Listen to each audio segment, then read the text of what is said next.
with the real flow. Signing out, ES News, Ande Emilio, NY.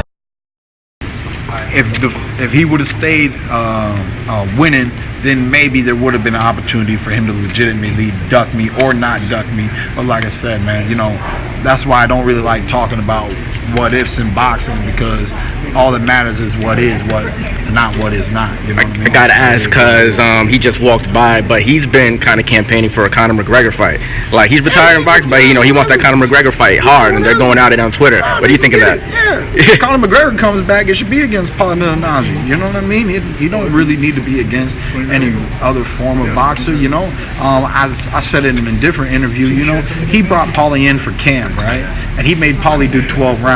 I've never made my boys who come into camp do 12 rounds. They're not about to be in a 12-round fight. You know what I mean? I know Paulie's a 12-round championship boxer, and he dug in and he gave him that work. You know what I mean? But at the end of the day, Paulie did say, I was getting tired because he was out of shape. He wasn't in shape. He didn't have no fight to make. He wasn't getting a 7-figure payday in a few weeks. You know what I mean? So when I bring in sparring partners, my sparring partners aren't doing more than 4 rounds each. I do 4 rounds, and that's how we equal our 12 rounds. I don't want you to give me 1 round where you need a rest. You know, you give me 4 hard rounds and I rotate and we move on to the next one. Plus, one fighter cannot mimic your opponent properly, right? So maybe this guy does something, maybe he jabs in a similar way that this guy jabs. Maybe the other person has similar footwork. Maybe the other guy that I'm sparring throws the hooks in the right way, or digs in the body the right way, or has the right head movement. Each fighter has at least one quality that matches my opponent. So when I put them all together, now it's like a little bit closer to facing the man that I'm about to face on fight night. I heard one potential in the grapevine, maybe who somebody could be a next opponent for you.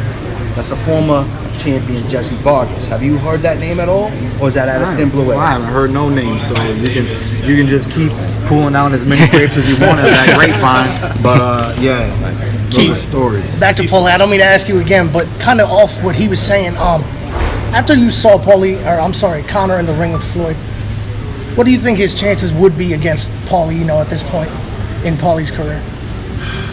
Well, you know, he actually does have a nice arm reach. You know, he understands spacing well. He definitely needs to be more conditioned. That's his main downfall. You know, especially for 12-round boxing.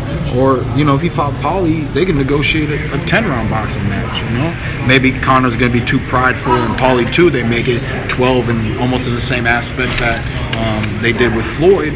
But is that easy work for Paulie, you think? Easy work?